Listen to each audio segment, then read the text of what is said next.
جو دوسری آیت مبارکہ تلاوت کی سورہ فاطر 22واں سپارہ، اللہ رب العزت نے ارشاد فرمایا ما یفتح اللہ للناس بالرحمہ فلا ممسک لها وما یمسک فلا مرسل له من بعدہ وهو العزیز الحکیم۔ سورہ فاطر کے شروع میں اللہ رب العزت نے ارشاد فرمایا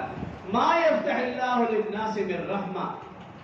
اگر اللہ تعالیٰ کسی پر رحمتوں کے دروازے کھول دے اس کو کوئی بند نہیں کر سکتا،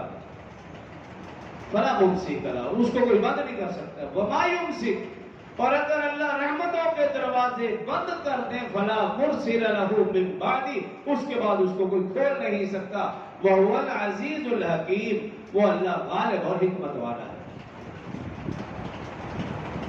تو رحمت اور نحوست کا تعلق انسان کے اعمال سے ہے، کسی مہینہ، کسی جگہ، کسی چیز سے نہیں ہے۔